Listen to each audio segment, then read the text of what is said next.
여러분, 우리가 분명히 해야 할 것은 세상이 구하는 축복은 절대 구하면 안 됩니다.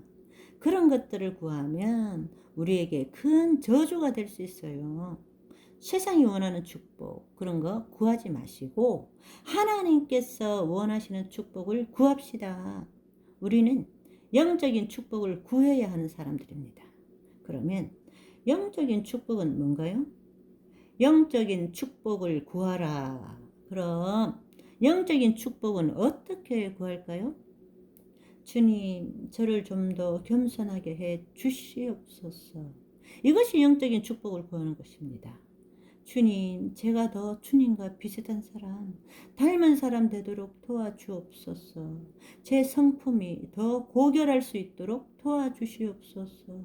제 인격을 이런 상태에 놔두지 마시고 고상해질 수 있도록 들어 올려 주옵소서. 이것이 영적인 축복을 구하는 기도입니다.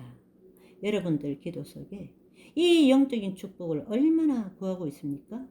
이것을 구하면 나머지 문제는 다 해결됩니다. 나머지 필요한 것들은 다 하나님께서 채워주세요.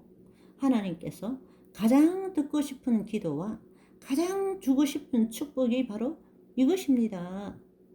날마다 이 기도를 하시면서 사시는 분들은 변화가 무엇인지 알게 되고 감사와 만족의 생애를 살게 될 것입니다.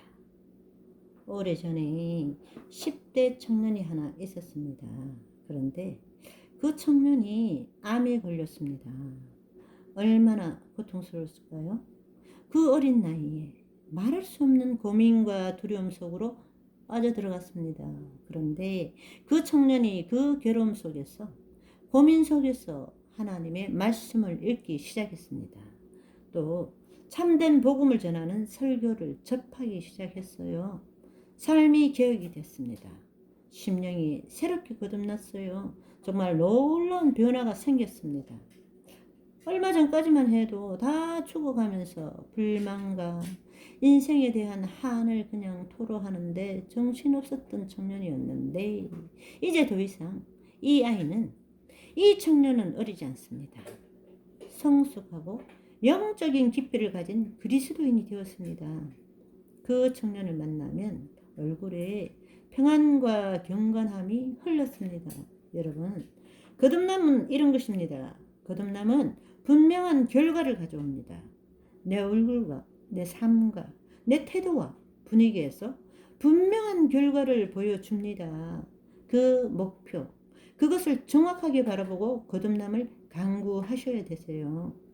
거듭남의 수준을 낮추지 마십시오. 성령께서 우리에게 새 마음을 주실 때 어떤 일들이 생긴다는 것을 정확하게 바라보면서 기도하셔야 됩니다. 그 청년에게 암은 저주였습니다. 그런데 그 암이 그 청년을 구원한 것입니다. 저주가 축복으로 전환되는 것입니다. 그 키는 누가 가지고 있어요? 성령께 여러분이 굴복할 때 이루어진다는 것입니다. 하나님의 말씀에 여러분이 굴복할 때 이루어진다는 것입니다. 그래서 저주도 좋고 축복도 좋아요. 내가 이것을 어떻게 받아들이고 이것을 어떻게 하나님께 갖고 나가는가가 중요하다는 것입니다. 그래서 항상 기뻐하고 감사할 수 있는 것입니다. 저주가 오든 축복이 오든 말이죠. 여러분들이 성경 공부하시면서 야, 이건 뭐 이리 복잡해? 해석이 왜 이리 어려워 하십니까? 아닙니다. 하나님의 말씀은 공부하면 공부할수록 진리는 아주 단순하다는 것을 깨달으셔야 됩니다. 진리는 단순한 것입니다. 진리는 뭐예요? 주님을 만나기 위해서 우리가 무슨 구원받기 위해서 가까이 가기 위해서 많은 것을 알아야 되는 것이 아닙니다. 한 가지만 분명하시면 된다는 것입니다. 그것은 내가 알고 있는 말씀, 그 말씀을 따라 나의 생애를 제단 위에 올려놓아야 된다는 것입니다. 남김없이 말이죠. 불꽃을 피우리라 태워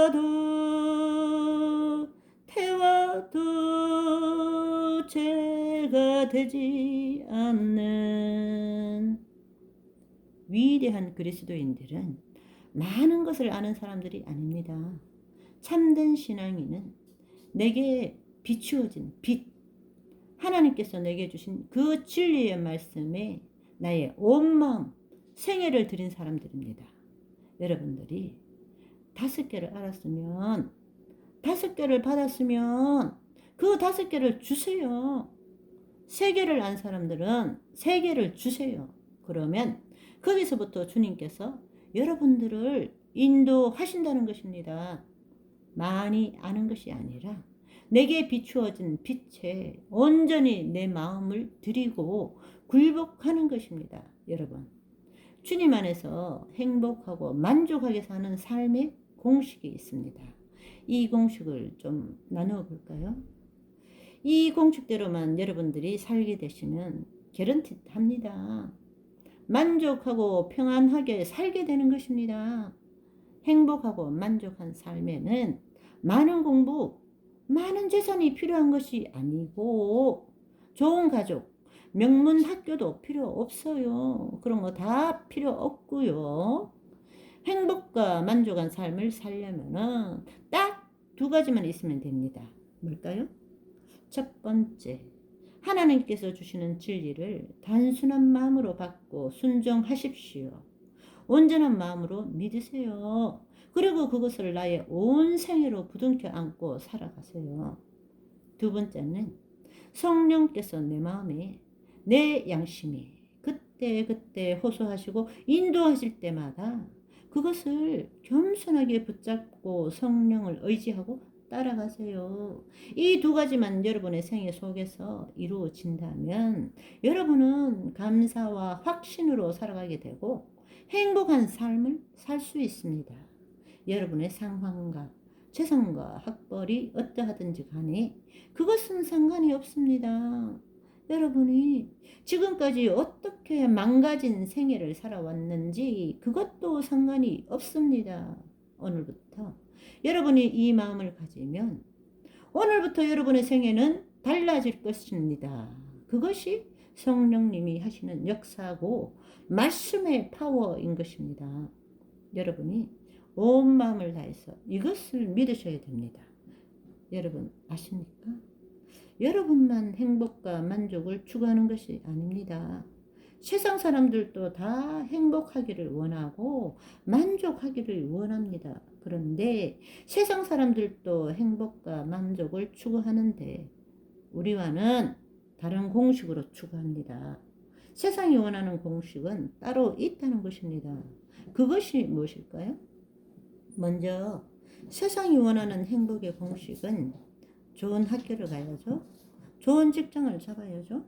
멋진 신랑이나 신부를 만나고 좋은 집에 살며 은퇴한 후에 아주 안락하고 멋지게 여행 다니며 폼나게 아침은 일본에 가서 식사하고 점심은 바닷가 내 별장에서 먹고 살며 오후에 바닷가에 요트 띄워놓고 조개 줍줍 하면서 그렇게 평안하게 시간을 보내다가 고통 없이 죽기를 원하죠. 이것이 세상 사람들이 원하는 완벽한 플랜입니다. 가치관이 그런 것입니다. 그런데 인생을 그렇게 살라고 이 지구에 이 땅에 보내신 것일까요? 그런 것이 아닌 것입니다. 내 삶이 진정 예수 안에 있는지 진리 안에 있는지 영생 안에 있는지 늘 점검하셔야 되는 것입니다. 내가 아무리 재미있고 행복해도 저주 안에서 그럴 수 있어요. 그런데 내가 고난 속에서 눈물을 흘리는데 그것이 하나님의 축복 안에서 그렇게 될 수 있다는 것입니다. 이것을 구분할 수 있어야 된다는 것이죠. 여러분은 지금 어떻게 살고 있습니까? 무엇을 위해 삽니까?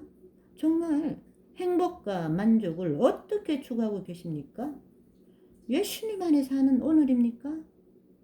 오늘은 예수 안에서 찬양을 드리며 말씀을 마무리하겠습니다. 예수 안에서 우리 화목됐네. 예수 안에서 우리 기뻐하네. 하나님의 영광 함께 누릴 소망 있네. 예수 안에서 우리 사랑하네. 예수 안에서 우리 감사하네. 하나님께 영광 함께 누릴 소망 있네. 예수 안에서 우리 화목됐네.